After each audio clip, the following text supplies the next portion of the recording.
YouTube, this is Naija, and I'm so glad you're back visiting my channel again for another encounter in enlightenment. So this video, it's all about lucid dreaming and OBEs and dreaming in particular. I have had, well, before I go into my experiences with those things, just know that lucid dreaming is when you wake up in a dream, you realize that you are awake, and you realize that you are conscious of the fact that you're dreaming, okay, and then you can start doing a whole lot of things. OBEs is like when you leave your physical body, and it's almost like the same thing to me, you know. Having an out-of-body experience and dreaming is kind of the same thing to me, but anyway, I have had many of dreams, and a lot of them have been vivid. I remember a lot of them even without writing them down, and I used to think that everybody remembers the dreams, and then I used to think I was strange because I remembered it so vividly. Like I could remember that so-and-so, I might remember that most of the time I remember the name, and then I remember what they were wearing, and then I remember what they said. But then when you get further into the day, if you don't write it down, you start forgetting all those things and stuff like that. So I remember an incident too when I really wanted to get into out-of-body experiences. When my oldest son, when he was younger, he used to have these dreams about the light, and he used to be afraid of the light, and I used to have to explain to him, like, you know, you don't have no reason to be afraid and everything like that. And I really didn't know much about out-of-body experiences and dream states and everything like that, and I just spoke from the heart because I didn't want him to be scared and fearful, you know. And it was a little scary to me, but I didn't think of my son as crazy at all. Like some people were like, oh, that's crazy talk and this and that. No, it's not crazy talk. It's a part of life, and it's some things that I feel like are missing that people don't pay attention to, that is a part of our being, you know. So in one incident, he came to me and said that he woke up and flew in my room. So he wasn't all the way awake. He did an OBE and he saw me sleeping. And I think he told me some other things, but I was just amazed because kids can do that. And then he said he spoke to people in the light and everything like that. I still never understood that whole concept about how he speaks to the light and stuff like that. But as he got older, he said he feared the light. But I don't know, maybe we can come back with another video and he can explain like his experiences with the light and everything like that.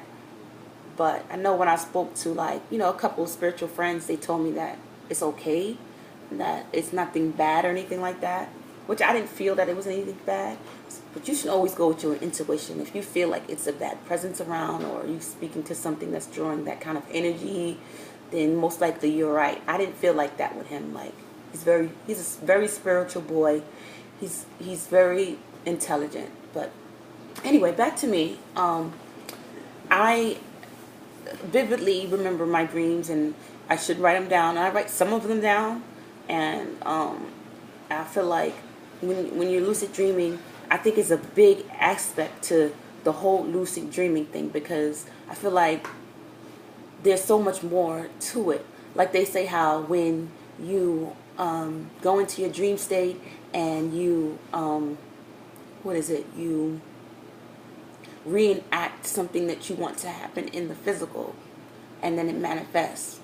You know, I think there's just so much more to lucid dreaming and out-of-body experiences.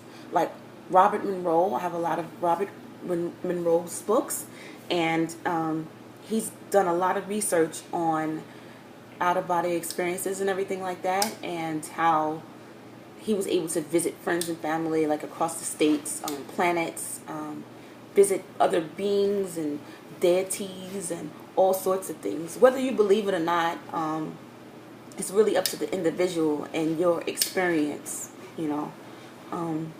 So I've had many experiences, and there's many other people out there that have experiences and spoke about, you know, lucid dreaming, out-of-body experiences and all of that stuff. So you don't have to believe me or believe what I'm saying. You have to be able to experience it from yourself. because when I first heard about these things, I didn't disbelieve, but I wanted proof. And the only proof is in the pudding. You eating the pudding. You know, so that experience, you got to have that experience. Once you have the experience, then you know it's real. Right? Like many a times, like I feel like I'm in this trance state and I hear voices, and not like schizophrenia. That's a little bit different to me. I feel like that's out of control mental chatter, where you're in between stages of dimensions and you're not clear on where you're at, if you understand what I'm saying. But I'm no PhD in that field. That's just my opinion. But what I mean by voices is like I know that I'm about to awake, but I'm still sleeping, and then I'll hear voices like they're speaking, not to me directly, but they're speaking, and I hear them. I'm like, what are they? I hear what they're talking about. Like in one incident when I was sleeping and I know that I was about to awake, I heard two females. They were speaking about me laying down in the bed, and then when I woke up, I realized, no, I was waking up, and then I think I noticed them, and then they was like, oh, she notices us, and then I woke up. So, you know, and then I had another incident where I think I was at my mom's house one time, and I was trying to attempt to do an OBE, and then I went, I think I did it, but I didn't get a chance to look at my physical body, which is my goal. I want to come out of my body, I want to turn around, and I want to look at me sleeping. I don't know, I just want to do that. But anyway, I woke up, no, I was still sleeping, right? And then I got out of bed, where I was at my mom's house. I left the room, and then something started speaking to me, and I was asking that person questions about, I guess, different things. And then I felt like the person, like right here, like you didn't feel the physical, but you felt like a presence, like right here. And then I kind of felt the breath, kind of like right here. I don't know if it was breath or just something like talking to me, and I was just like asking questions, and then I was going down the stairs, and then I mentioned something, and that person left or disappeared. So I wasn't afraid or anything like that. And some people might say, oh, you should be afraid because you can attract demons, blah, blah, blah. Look, like attracts like.